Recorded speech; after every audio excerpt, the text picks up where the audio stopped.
Hello everyone, আসসালামু আলাইকুম। কেমন আছেন সবাই? আশা করি অনেক ভালো আছেন। আজকে রান্না করব গরুর হাড় দিয়ে মুগ ডাল। খুবই মজাদার রেসিপি। আমি আর দেরি না করে রান্নায় চলে যাই। এখানে আমি ডালগুলা নিয়ে নিলাম। এখানে আমি 2 কাপ ডাল নিলাম, ভালোভাবে ধুয়ে নিলাম। ধুয়ে একটু পানি ঝরিয়ে নিলাম ভালো করে। দেন অল্প একটু তেলের মধ্যে এই ডালগুলা ভেজে নিব। এখানে নিয়ে নিব পেঁয়াজ, আদা, রসুন, এগুলো আমি ব্লেন্ড করে নিব। এর আগে ফোড়নে দিয়ে দিচ্ছি একটা তেজপাতা, দারুচিনি, কটা এলাচ।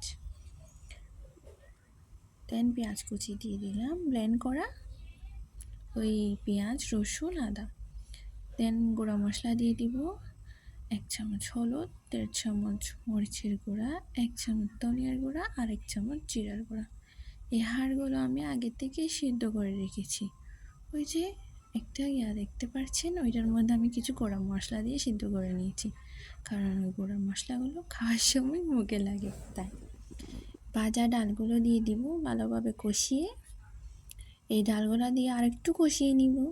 দেন কষানো হয়ে গেলে আমি পরিমাণ মতো জল দিয়ে দিব। জল দিয়ে দেন ভালোভাবে কষিয়ে নিব। কষানো হয়ে গেছে দেখতে পাচ্ছেন। এবার আমি পরিমাণ মতো জল দিয়ে দিচ্ছি। এরপর এই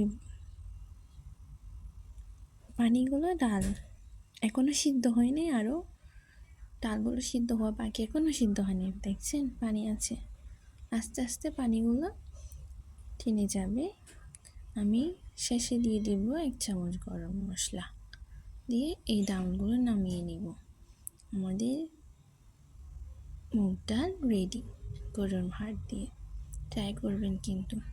আর কে কোথা থেকে দেখছেন অবশ্যই কমেন্ট বক্সে জানাতে ভুলবেন না। আর সবাই আমাকে ফলো করতেও ভুলবেন না। একটু করে ফলো করে দিয়েন। ফলো করলে কি হয়?